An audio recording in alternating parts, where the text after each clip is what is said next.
রেখা দেবী তার এক মেয়ে সঙ্গীতা এবং দুই ছেলে সুরেশ ও হিমাংশুর সঙ্গে গ্রামে বাস করে। স্বামী মারা যাওয়ার পর রেখা দেবী তার তিন ছেলে মেয়েকে যথেষ্ট ভালোবাসা দিয়ে মানুষ করে। সে সবসময় চেষ্টা করে তার ছেলে মেয়েরা যাতে জীবনে কোনো রকমের দুঃখ কষ্ট অনুভব করতে না পারে। বিশেষ করে রেখা দেবী তার ছোট মেয়ে সঙ্গীতাকে খুবই ভালোবাসে। আর এভাবেই দেখতে দেখতে তার তিন ছেলে মেয়ে বড় হয়ে ওঠে। সুরেশ এবং হিমাংশু দুই ভাই বিবাহ উপযোগী হয়ে যাওয়ায় রেখা দেবী তাদের বিয়ের জন্য সম্বন্ধ দেখতে শুরু করে। মা, আমাদের দুই ভাইয়ের জন্য তোমাকে বেকার বেকার কষ্ট করতে হবে না। আসলে আমরা দুই ভাই বিয়ের জন্য দুটো মেয়েকে পছন্দ করে রেখেছি, আর আমরা তাদেরকেই বিয়ে করতে চাই। এ তো ভালো কথা, কিন্তু তাই বলে তোদের তো আগে জানানো দরকার ছিল বাবা। আমি তো এরই মধ্যে অনেক মেয়ে দেখে ফেলেছি, এমনকি আমি তো দুটো মেয়েকে পছন্দও করে ফেলেছিলাম। আচ্ছা ছাড়, তোরা যাদের পছন্দ করেছিস তাদের কি নাম, কোথায় থাকে তারা? আসলে আমরা দুজনে শহরের মডার্ন মেয়েকে পছন্দ করেছি। ওরা দুজনে শহরে থাকে, আর ওরা দুই বোন। ওদের নাম হলো পিঙ্কি আর পিয়ালি। ওরা দেখতে যেমনই সুন্দর তেমনই মডার্ন। আর আমাদের গ্রামের মেয়েদেরকে পছন্দ তো হয়ই না, সেই জন্য আমরা দুই ভাই শহরের মেয়েদেরকেই পছন্দ করেছি। এই দেখো মা, ওদের ফটো। ও, এদেরকে তো দেখে সত্যি খুবই মডার্ন বলে মনে হচ্ছে।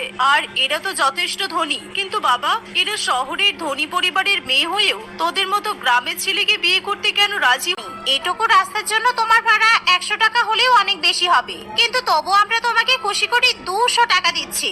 এই 200 টাকা তোমাদের গরিবদের জন্য কত বেশি সেটা আমরা ভালো করেই জানি। কোনো ঠিক নেই, এই টাকাটা না নিলে আজকে তোমাকে আর আমাদের ননদকে না খেয়ে থাকতে হবে। সেই সময় ওই শপিং মলে সিকিউরিটি গার্ড সেখানে এসে বলে, কি হয়েছে? এখানে কোনো সমস্যা হয়েছে নাকি? আরে স্যার, আপনার সঙ্গে কি এনাদের কোনো সমস্যা হয়েছে? কোনো সমস্যা হলে বলতে পারেন। এই যে আপনারা স্যারের উপর চেঁচাচ্ছেন কেন? অদ্ভুত, আপনি এত বড় একটা শপিং মলের সিকিউরিটি গার্ড হয়ে এরকম একটা সামান্য অটোওয়ালাকে আপনি স্যার বলছেন? আপনার মাথাটা কি খারাপ হয়ে গেছে? মানে আপনারা জানেন না এই শপিং মলের মালিক তো উনি। তবে হ্যাঁ স্যার, শপিং মলের মালিকের দায়িত্বে থাকেন না, সঙ্গীতা ম্যাডামই সমস্ত কিছু হ্যান্ডেল করেন। ওই তো সঙ্গীতা ম্যাডামও চলে এসেছেন।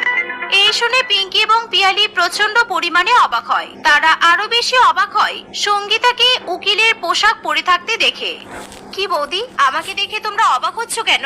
ও, আমার ড্রেস দেখে? আচ্ছা ছাড়ো, আমি কিন্তু প্রথমেই তোমাদের দুজনকে ধন্যবাদ জানাতে চাই। আমার জীবনে যদি শুভঙ্কর না আসতো তাহলে আমি কখনোই কিন্তু উকিল হতে পারতাম না। বিয়ের পর শুভঙ্কর যেভাবে আমার পাশে থেকেছে, যেভাবে আমাকে দিনরাত পড়াশোনা করার সুযোগ করে দিয়েছে, সেই জন্যই আজকে আমি এই জায়গায় পৌঁছাতে পেরেছি। শুভঙ্করের সঙ্গে আমার বিয়ে দেওয়ার জন্য তোমাদেরকে অনেক ধন্যবাদ বৌদি। তুমি উকিল হবার পর এত বড় শপিং মলের মালকিন হয়ে গেলে? কবে চাকরি পেয়েছো তুমি? না, সঙ্গীতা চাকরি পেয়েছে মাত্র 1 মাস আগেই। কিন্তু এখন সঙ্গীতা বড় বড় বাড়ি গাড়ি 4-4টে শপিং মলের মালিক। আর তোমরা তো জানতেই, বিয়ের আগে তো আমি বলেছিলাম আমরা 5 ভাই। আর আমি যেহেতু আমার ভাইদের মধ্যে মূর্খ ছিলাম, সেই জন্য বাকি ভাইরা বিশ্বাসঘাতকতা করে আমাদের সমস্ত পৈতৃক সম্পত্তি নিজেদের নামে করে নিয়েছিল। কিন্তু সঙ্গীতা উকিল হওয়ার পর আমাদের ভাইদের বিরুদ্ধে কেস লড়ে আমার ভাগের সমস্ত সম্পত্তি ওদের কাছ থেকে ফিরিয়ে এনেছে। তাই আমি আমার সমস্ত সম্পত্তি সঙ্গীতার নামে করে দিয়েছি। মানে তোমরা তো বিশাল বড়লোক হয়ে গেছো। কিন্তু 1 মিনিট, তোমরা এত বড়লোক হওয়ার পরও শুভঙ্কর অটো চালাচ্ছে কেন?